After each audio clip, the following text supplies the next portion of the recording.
संविधान बचाओ, देश बचाओ और ईवीएम हटाओ, लोकतंत्र बचाओ।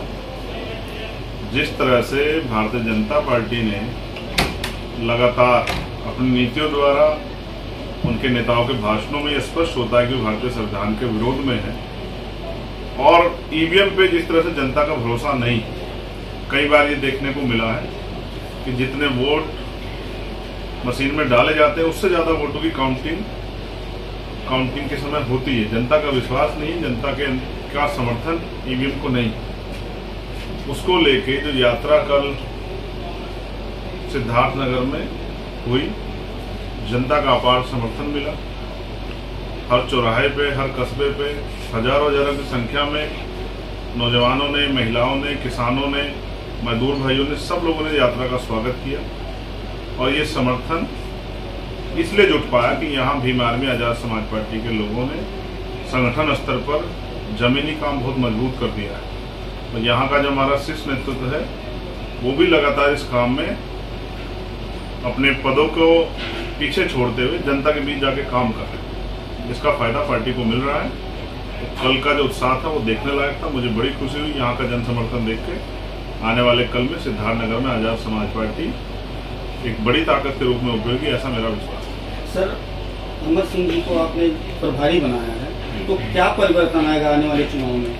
देखिए, अभी तक जनता ने तमाम तरह के भरोसे और वादे जो है सांसदों द्वारा देखे, लेकिन मेरा ये मानना है अगर कोई काम करने वाला व्यक्ति और जो रणनीति हमारी है कमजोर वर्गों के लिए, हाशिए पे रहने वाले अंतिम व्यक्ति के लिए, मजदूरों के लिए, किसानों के लिए और महिला सुरक्षा सशक्तिकरण पर जो पार्टी की हमारी नीतियां हैं, चौधरी अमर सिंह जी उन नीतियों को प्रभावी रूप से सदन में भी और क्षेत्र में भी, सदन में रखने और क्षेत्र में लागू कराने के लिए संकल्पित है।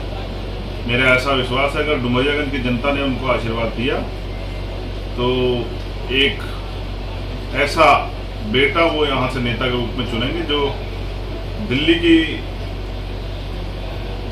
दीवार से, दिल्ली की प्राचीर से डुमरियागंज के हितों के लिए लड़ता हुआ, संघर्ष करता हुआ दिखाई देगा।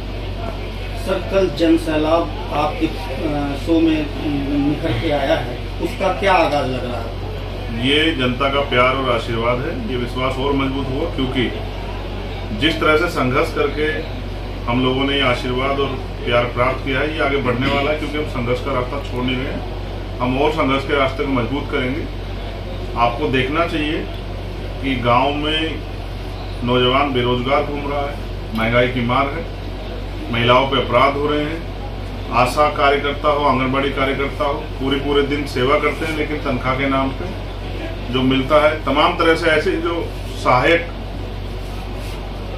साथी जो काम कर रहे हैं वो सब पीड़ित हैं। हमने तय किया है कि उनको जो उम्मीद और विश्वास हमसे है हम उस पर खरे उतरने के लिए जनता के बीच रहेंगे और इस तरह की यात्रा पूरे उत्तर प्रदेश में चलेंगी, देश भर में चलेंगी और इन यात्राओं के जरिए जन समस्याएं जो हैं उनको सुन के और उन जन समस्याओं को दूर करने के लिए तमाम तरह से एक जो सबसे बड़ी समस्या मेरे सामने आई है मैं उसकी चर्चा आपसे जरूर करूंगा।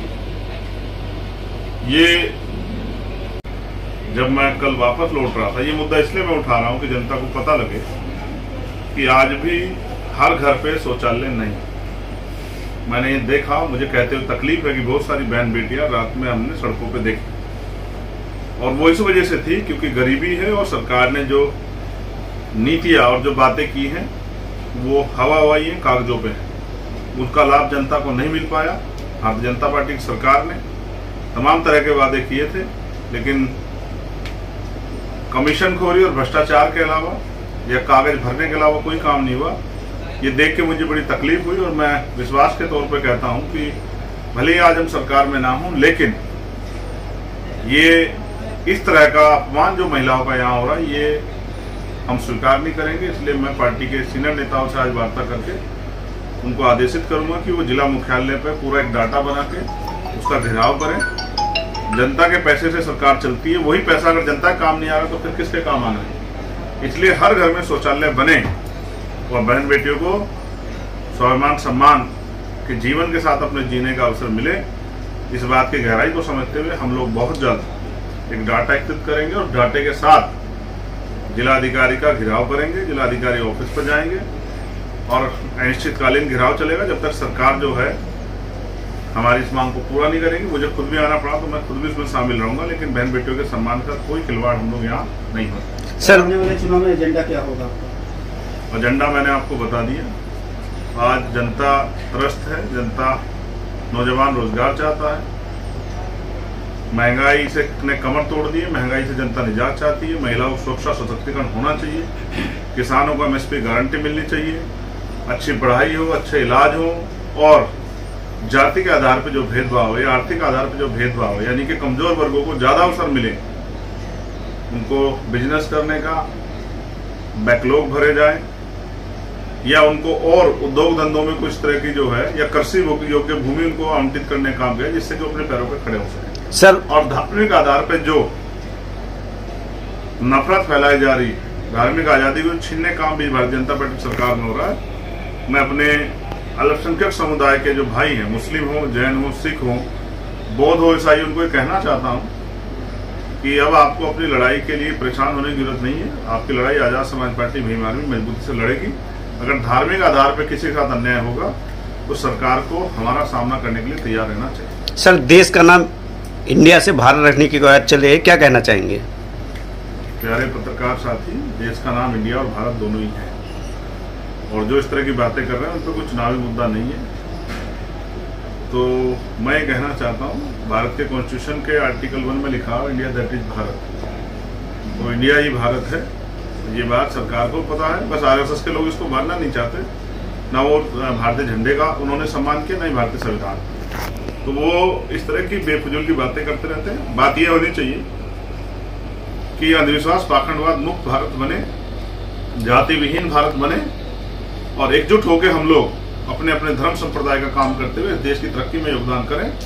नौजवानों की, महिलाओं की ऊर्जा जाए ना जाए इस बारे में सरकार को सोचना चाहिए, ना कि नफरत की दीवार मजबूत करके बंटवारा करके अपनी राजनीतिक ऊर्जा सीखनी चाहिए।